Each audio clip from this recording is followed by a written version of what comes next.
Hey guys അസ്സലാമു അലൈക്കും. നമ്മൾ യൂണിഫോം ഇട്ടതിന്റെ ആദ്യത്തെ വീഡിയോ ആണ് ഇത്. നമ്മളിപ്പോ ക്ലാസ്സിലുള്ളത് വാളയാർ മിഥിലാജ് അതുപോലെ തന്നെ കുമ്പിടി ഷാമിലോ. നമ്മളാണ് ഇപ്പൊ കുറ്റിപ്പുറത്ത് നിന്ന് കുറ്റിയും പറിച്ച് ബസ് കയറി പോകുന്നത് തിരൂർക്കാർ. തിരൂർ എത്തിയേക്കിന് മിഥിലാജിന് വടയേക്കാ ഒരു പോതി. പിന്നെ ആ വടയുടെ ഓട്ടാൻ മിഥിലാജിന്റെ ഏതോ അഗന്ധബന്ധുണ്ടാക്കിയ വടയെന്നാണ് തോന്നുന്നത്. എന്തൊക്കെ പറഞ്ഞാലും ആറ്റിറ്റ്യൂഡ് വട ഞാൻ മിഥിലാജ് കഴിഞ്ഞിട്ടുള്ള വേറെ ആരും വട ശരിയുമ്പോഴത്തേക്ക് നമുക്ക് വളരെ ട്രെയിൻ എത്തിയിട്ടുണ്ടായിരുന്നു. ട്രെയിനിലാണ് ആകെ ഒരുമാതിരി കുത്തി അറച്ചിട്ട് കൊണ്ടായത്. നമുക്കടെ അവിടുത്തെ ഷെമ്മാസിനെ കിട്ടിയിട്ടുണ്ടായിരുന്നു. പിന്നെ സൂപ്പർ ഫാസ്റ്റ് ആയിട്ട് കോഴിക്കോട് പെട്ടെന്നാണ്ട് എത്തി. പിന്നെ ക്ലാസ് തുടങ്ങാൻ 2 മിനിറ്റും കൂടി ഉള്ളതുകൊണ്ടപ്പോൾ നമ്മളാണ്ട് വേഗം പാഞ്ഞു. ക്ലാസ് കയറിയുമ്പോൾ സിഫ നേരത്തെ വന്നിരുന്നത് ഭയങ്കര ഭാഗത്തുള്ള കഥകൾ പറഞ്ഞു കൊടുക്കുകയായിരുന്നു. ഞെറിനാണെങ്കിൽ 3 ആഴ്ച ശേഷം കുളിച്ചതിന്റെ സന്തോഷമൊക്കെ മോത്തണ്ട് എടുത്തണ്ട് കാണിക്കുന്നുണ്ട്. പിന്നെ ബ്രേക്കിന്റെ ടൈം ആയപ്പോൾ നമ്മളെ സ്ഥിരമായിട്ട് ലൈവ് ഓടിക്കുന്ന കടയിൽ കണ്ടു പോകുന്നു. ഇവിടെ അതിനാണെങ്കിൽ മറ്റേ മുട്ടപ്പസൊക്കെ ചില്ലിന്ന് പൊന്തി പറഞ്ഞ പോലെ തലട്ടോക്കുണ്ടായിരുന്നു. പിന്നെ ഇവിടെ വേറെ ഇല്ലാത്ത കഴിവ് അതിനാക്കുണ്ട്. കടയുടെ ഓണർ തിന്നേക്കുമ്പോൾ തട്ടിന്റെ ഉള്ളിൽ നിന്ന് സമൂസ വരെ എടുത്തിട്ട് ഓടും. പിന്നെ ചിക്കൻ റോൾ കഴിക്കുമ്പോൾ ചിക്കനൊക്കെ ഒന്ന് ഇക്കളിയാക്കണ പോലത്തെ എക്സ്പ്രഷനൊക്കെ അതിനാൻ പെടായിട്ടിടും. അതിന്റെ ഇടയിലാണ് നമുക്കൊന്ന് ബൂസ്റ്റ് മിൽക്കിന്റെ വീഡിയോ എടുക്കാൻ വരെ നമ്മൾ മറന്നുപോയി. പിന്നെ ടൈ തന്നെ ക്യാമറ കൂടെ മിക്കനായിട്ട് കോരി തിരികെ അവിടെ നിന്ന് ക്ലാസ്സിലേക്ക് ഫോൺ ചാർജിനായിട്ടുണ്ടായിരുന്നു. പക്ഷേ ഏതോ ഒരു അജ്ഞാത ശക്തി വന്നിട്ട് നമ്മളെ വീഡിയോ കണ്ട് എടുത്തിട്ടുണ്ടായിരുന്നു. ക്ലാസ്സിൽ പുറത്ത് കണ്ടിറങ്ങിയപ്പോൾ നമ്മൾ പിന്നെ കാണുന്നത്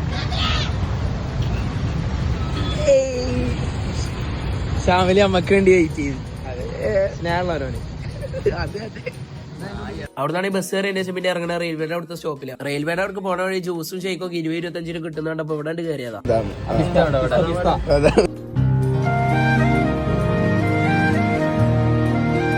നമ്മളാണ് പറഞ്ഞിട്ടുണ്ടായിരുന്നത് ബദാം മിൽക്ക.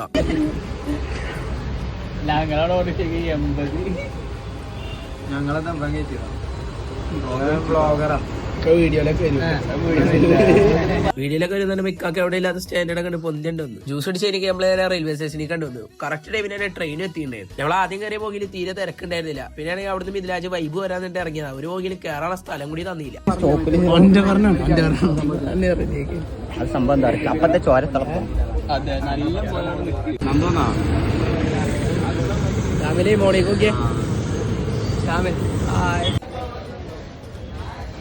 രാവിലെ ഇന്ന് ഏതാ കിട്ടി?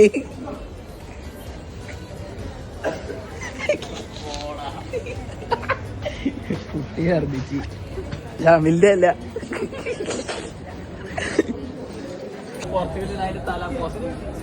ഇതൊക്കെയാണ് ഭാഗ്യം എന്നറിയാം. ട്രെയിനിന്റെ ഏതൊരു കുട്ടി പുറത്തേക്ക് ഛർദിച്ച ഓന്റെ മേത് തന്നെ റിട്ടയർ വന്ന്. അതിനാണ് ഈ KGF റോക്കി വേടെ പോലെ നിൽക്കുന്നത്. അപ്പൊ ഇന്നത്തെ ബാക്കി അടുത്ത വീഡിയോ ആണ്. ബൈ.